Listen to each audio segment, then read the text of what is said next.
Man, welcome to episode 1, season 1 of NBA Group Chat Party of One. So this group chat is made by your host, myself, Thomas Garvey, and I'm here to do what your group chat probably doesn't do sometimes, which is answer timely when you're freaking out about an NBA game. We are 1 day away from the NBA coming back. I know I'm excited. I know if you're listening to this, chances are you are just as excited. We got 2 marquee matchups going on tomorrow, and I know that I'll be writing in my chat, did you see that? Oh man, Steph Curry's going off. Who's watching? And I'll get like a half-assed answer, like 20 minutes later saying like, yeah, that was cool, or some shit like that. So this is for all of you that want someone to be equally excited about the season with you. It's for you to follow along throughout the season, and we're going to try some different things, being that it's season 1, but I appreciate you all being here. I appreciate you all taking the ride. So without further ado, let's get into these 2 games, man. I'm hyped. So let's get right into it with game 1. We have a 7:30 game tomorrow night. We have the Nets at the Bucks. Let's go over some betting things real quick, get that out of the way. The Nets, are being favored by 1.5. The total on the over-under is at 237.5. So that pretty much leaves the score at about 118 apiece. So they're looking at like a 119 to 118 ball game with Brooklyn coming out on top. So as far as those go, I'm going to save my pick for the game till the end. I'm going to kind of talk my way through these matchups and how I think these teams match up, not only tomorrow, but I'll talk a little bit about how I think they match up later on in the season. Because as you all know, we did get a rematch of the Eastern Conference Finals last year that did go to 7 games. It was a great series. The Nets were very injury-ridden, and now they are without Kyrie Irving yet again. And the Bucks will be coming into tomorrow without someone that will probably end up at some point this season, I would assume, being the starter in Dante DiVincenzo. So you have a projected lineup tomorrow of the Nets. It looks like, from what I was looking up and researching, it looks like they're going to throw out in the starting lineup Harden at the 1, Joe Harris playing the shooting guard position, Bruce Brown at the 3, Kevin Durant at the 4, and they're bringing back LaMarcus, coming back after last year having to leave early with that unfortunate injury. It looks like he's coming right back in and getting tossed in the fire. It looks like he's going to start at the 5 tomorrow. Now, could that change by 7:30 tomorrow? Absolutely, but that is what I am seeing pretty regularly as what they're going to throw out as the starting lineup. Over to the Bucks side of things, it looks like they're going to go with Jrue Holiday at the 1. Grayson Allen will be getting the start over Dante DiVincenzo, who I have already mentioned is out. We have Chris Middleton does have a day-to-day, so that's something to monitor, especially if you're into the betting side of things. If it looks like he's day-to-day, I'm going to assume that he's going to play. Everything that I've seen would lead me to believe that he is still going to start and still going to play his regular minutes tomorrow.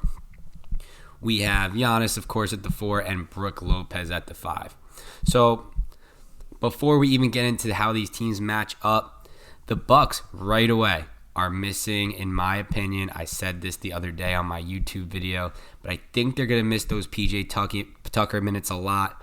On top of that, not having Dante DiVincenzo back and having to put Grayson Allen to the starting lineup, I don't think is ideal.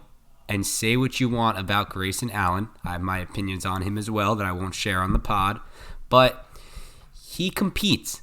Whether it's always the cleanest way of competing is questionable, let's be honest. But a guy like that is going to make it rough. He's got to rough up the game a little bit, which is what I think the Bucks need. I think it kind of fits in there. We'll see what they do, but they were very physical defense last year. You know you have Brook Lopez in the starting lineup, but in crunch time, Giannis will probably slide down to that 5 position, and they'll probably remove Brook Lopez. That's kind of their death lineup, if you will.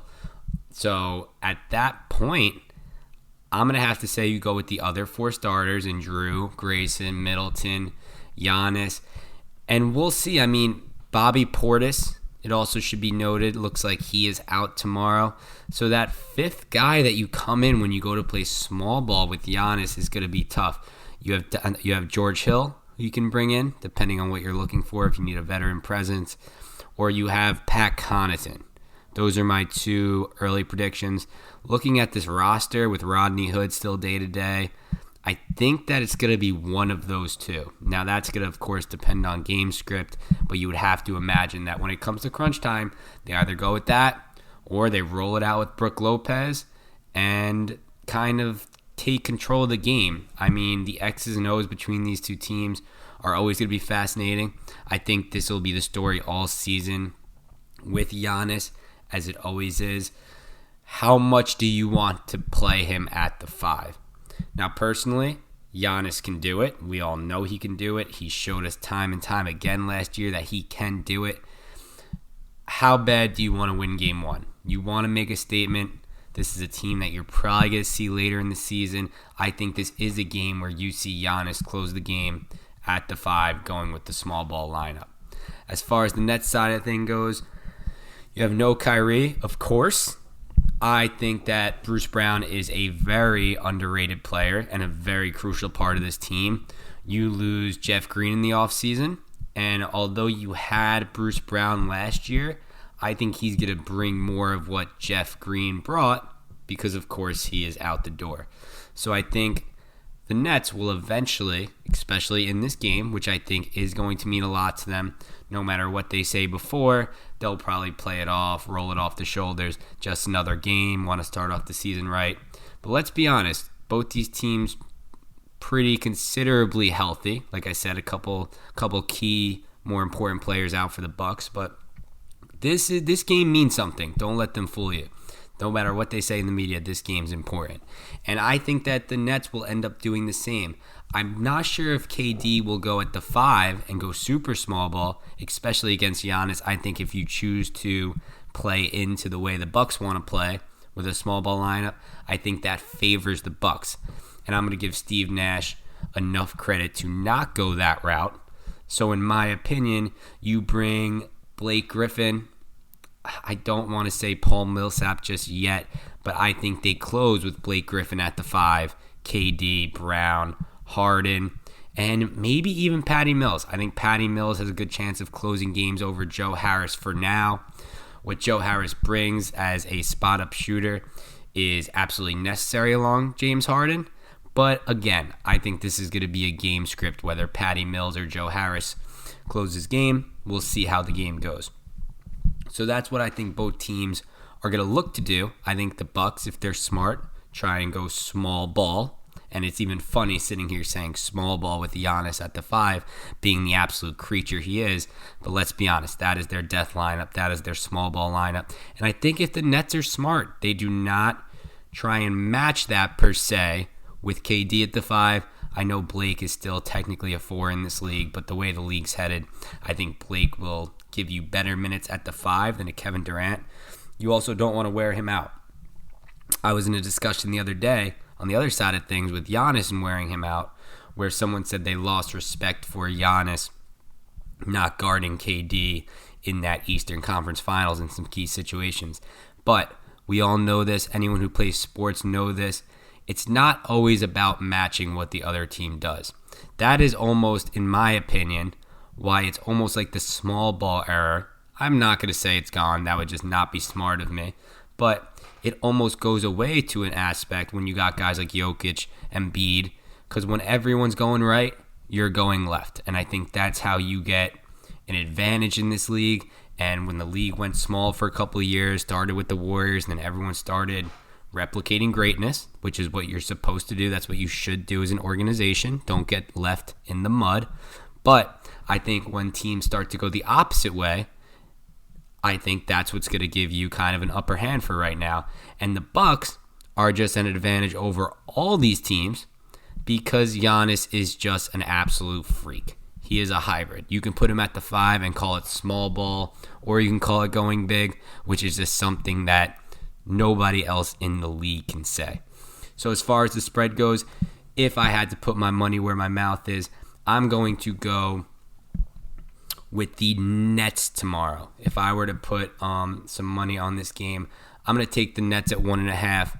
I think that later on in the season, if this is a revisited matchup and both teams are healthy, or if we potentially get a playoff matchup, I think my opinion could change on how these teams are going to match up. But right now, being one starter short in DiVincenzo, Chris Middleton's banged up. Like I said, Bobby Portis was huge for them in that Eastern Conference last year, giving them some solid minutes off the bench. I think with him out tomorrow, I think it's going to be a little too much. I think the Nets are ready to get past this Kyrie Irving madness and come out and play hard. I think the Bucks should, rightfully so, feel a little snubbed about all this offseason hype that all these other teams are getting, and they've kind of fallen into a second tier underneath the Nets. So I think they will play with a little chip on their shoulder, but at the end of the day, I like the Nets taking care of business tomorrow, a little healthier, trying to get that Kyrie Irving kind of elephant out of the room. As far as the over-under goes, like I said, it was at 237, which brings you to like a 119, 118. I am going to take the under. I know it's early season. You might not see a lot of defense, and teams may not play as hard on defense early in the year, but I think this game is an exception because these teams 100% expect to see each other in the playoffs. I think they're both hoping for that not to have to come until the Eastern Conference Finals, but I think there's going to be a little extra juice in that gym in Milwaukee tomorrow, and they're going to be getting their rings, Milwaukee. Hopefully there's no letdown there, but I still think that I would take the under in this situation. So just to recap, we got Nets covering at 1.5, and we have the under on 237.5. Now, let me make something clear before we move on. I am not making this my declaration of a Nets over Bucks if they were to meet in the Eastern Conference Finals just yet. I will get to that. Give me some time. I have one more night to sleep on it before I make my official season picks. Those will be tweeted out on my NBA Twitter at TG_NBA, because I failed to even mention guys like Drew Holiday, one of my favorite players in the league, Chris Middleton. Didn't even get into the scoring of James Harden. I kind of just talked about my predictions for tomorrow, what I think the Bucks are going to look like coming off of a ring ceremony, any possible letdown. So do not hold me to the way I think this game is going to play out tomorrow to my season-long prediction. That will be out on my Twitter. But that being said, let's move on to Game 2. In this game, we have Warriors at Lakers in the Staples Center. Yet another rematch of, it depends how you feel about calling this playoffs. I have people say both things. We will call it a play-in game for today's purposes. We have a rematch of the play-in game between the Warriors and the Lakers.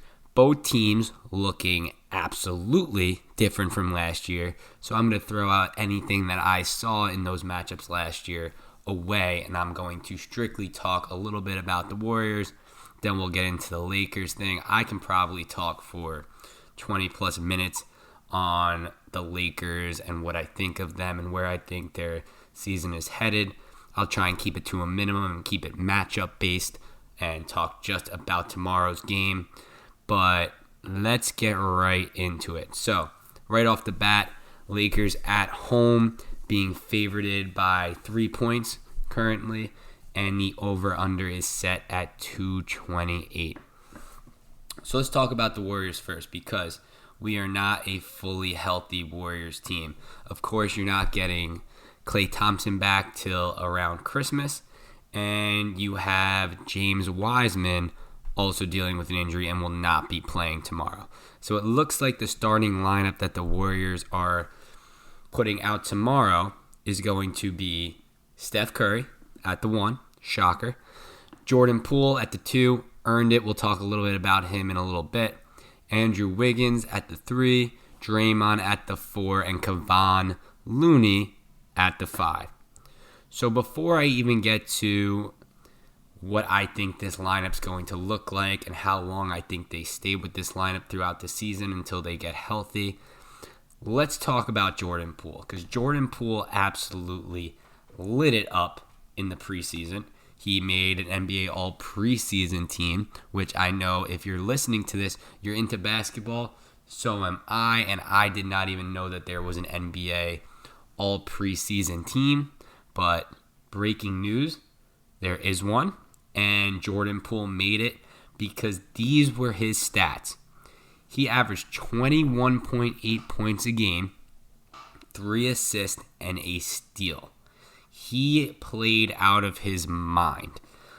You could say that you saw this coming, and I would probably call you a liar. I don't think anyone saw Jordan Poole or sees Jordan Poole averaging 21 points throughout the season.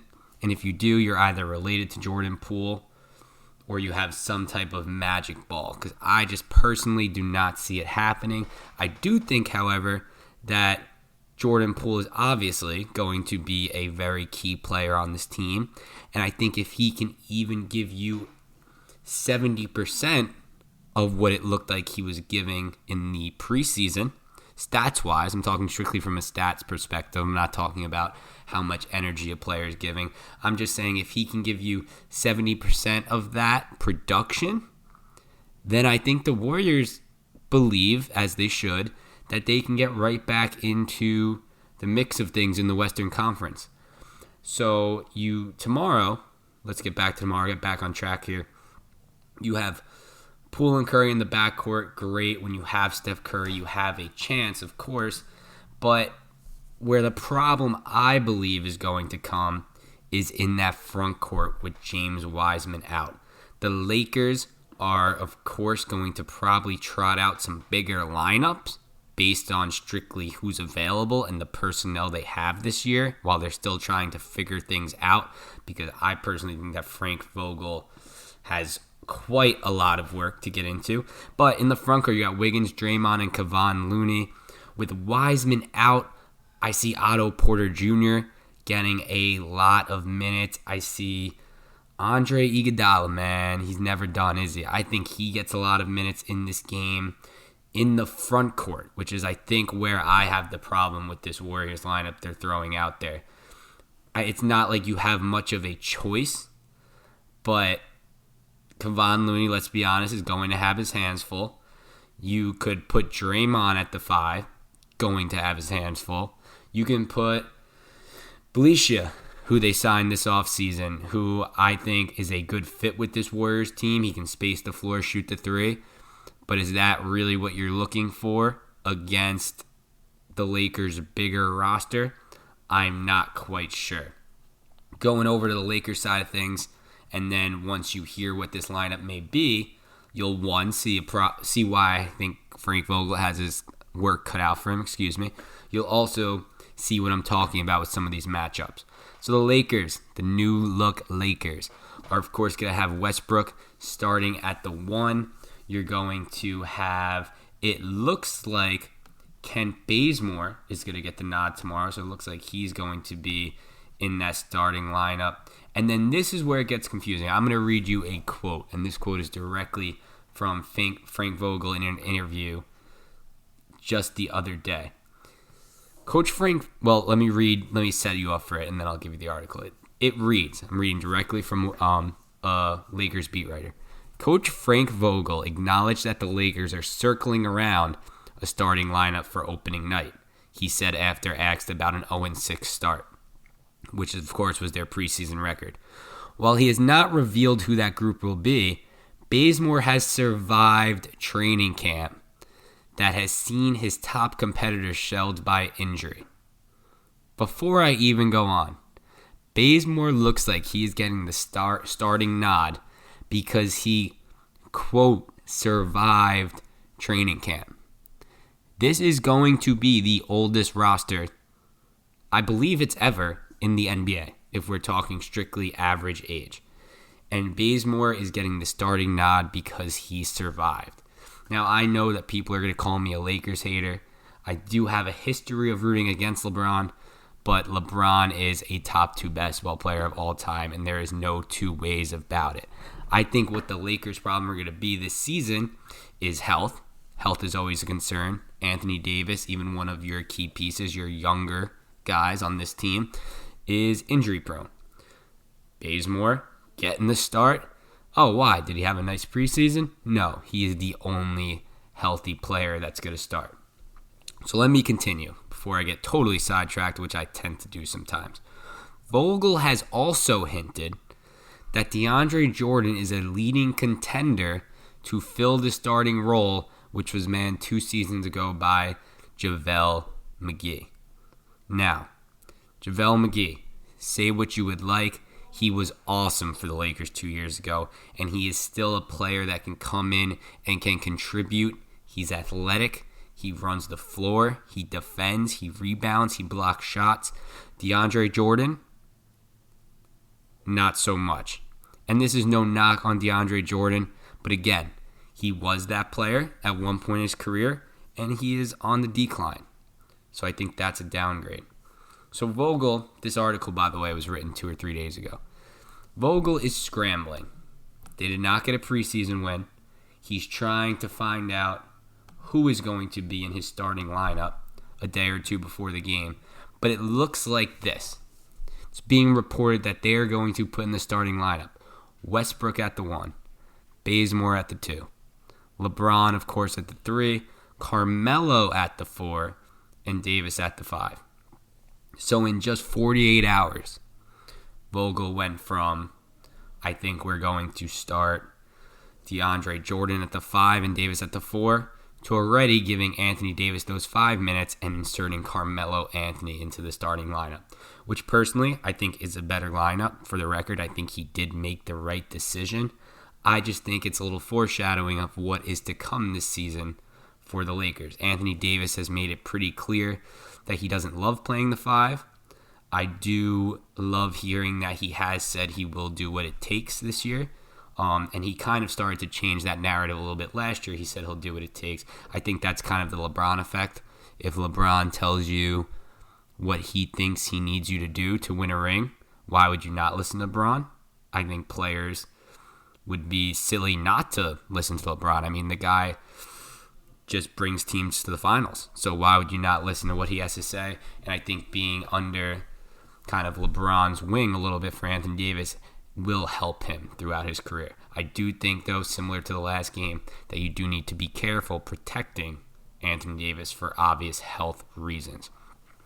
As far as these teams go and this matchup goes tomorrow, I do think that the Lakers are going to have a little more to prove. Now, normally, that's followed by, I think that means that they're going to come out and they're going to win this game. I believe that the Warriors are actually going to come out even better, being that they were more cohesive. I know you can pretty much rip up a preseason sheet for teams that are in playoff contention and are playoff locks, but I think in this specific case, it is something. I think it's something to think about. I don't think that the Lakers are not going to win a game this season. I personally think they are going to still be a top 2 or 3 seed in the West. I think they'll be back there after a rough year last year, injury-ridden year last year. But I think it is worth noting that I think they're going to be off to a slow start. I think the first 10 games or so, I'd have to look down the line at the schedule, but I don't see them coming out and saying we're the top dogs, coming out 10-0, 9-1, 8-2. I think it's going to be a rocky start. I do think they figure it out. The Westbrook experiment, I think, is going to be a regular season experiment that works flawlessly. And I know some of you who talk basketball with me might be shocked by me saying that. But I think with LeBron getting older, Carmelo, all these guys they signed that are getting older, and Talen Horton-Tucker being out to start the season, I think Westbrook is going to have to do Westbrook things and carry a team through the regular season. Now, yes, LeBron James is going to be who carries you night in and night out. But Westbrook is amazing. I mean, he is somebody that you want on your team. Those who may say that they don't want him, like myself, may have their reasons. But as far as a regular season goes, when the game planning isn't really on a game-to-game basis and you don't have a series to figure a player out, I think Westbrook is one of the top players in this league, a top regular season player. And this isn't to say that he's a hack in the playoffs necessarily. I'm just saying in the regular season, what he gives you night in and night out is truly remarkable. And I think that's going to be huge for the Lakers. But the rest of that lineup is just, as I take a deep breath, because that's how I feel about the Lakers. I really do. I've been going back and forth with them. I'm still not all the way there on giving them a Western Conference Finals trophy just yet. I can ultimately see myself coming around in as little as tomorrow morning when I tweet out my predictions. But I just think they are going to come out flat. And for that reason, I think the Warriors, who there is a lot to be said about their lineup of Curry, Poole, Wiggins, Green, Kevon Looney. You know what? They had a decent preseason as a team. They will hurt not having James Wiseman, but I just ultimately think that team chemistry and the fit is going to be easier to play with early on. So injuries aside, I just think that you have two rookies coming in that are going to give you solid minutes off the bench, 2 higher draft picks. I just think that they're going to have an easier transition from the preseason to getting things going in the regular season. So I am going with the underdog Golden State Warriors in Game 1. I'm taking them to cover at 3.5. And if I had to put my money where my mouth is, I suppose I would throw some money on Warriors money line in Lakers. Try and get yourself a quick little come up. Over under, I am going with the over 228. So you got like 114. I think these teams go over. I think in the last game I said they're going to take the game a little more personally. They're teams that the Bucks will want to rough it up to win that game. I think in this game, whenever you put Steph Curry's name in a game, you want to take the over. You have Steph Curry and LeBron in the same game. Give me the over. But I just think it's going to be less emphasis on defense. Teams are going to be figuring it out. And ultimately, as I was on the fence about it, like I said, Steph Curry over. That's all you need to hear. So I went through the 2 games for tomorrow. I want your feedback. If you are listening to this and you're still here, I appreciate you. Let me know. Either text me, tweet at me, Instagram, DM. I'm probably going to put this up everywhere. Let me know how you feel about this format. We tried a YouTube video day 1. Now we're taking a step into the podcast world. And I want to know what you like. Do you want to hear more about over-unders? Do you want to hear who I have in a game? Would you like to hear my season-long outlooks on this team? I did a little bit of everything today to get our feet wet. But I would like to know what you want to hear, because there will be games with 7 or 8 game slates, and nobody is going to want to listen to an hour-and-a-half podcast. So maybe I'll come on and I'll do picks. Maybe for those of you that like to do daily fantasy, I can make some daily fantasy lineups, and you can hear my thought process as I go through it. So you let me know. Hit me up. I appreciate you guys. Peace and love. Shout out Nick Merckx. Hopefully we don't get a lawsuit. Enjoy the rest of your day. Have a nice sleep and wake up. It's like Christmas Eve, baby. We got NBA basketball on TV tomorrow. Let's get it.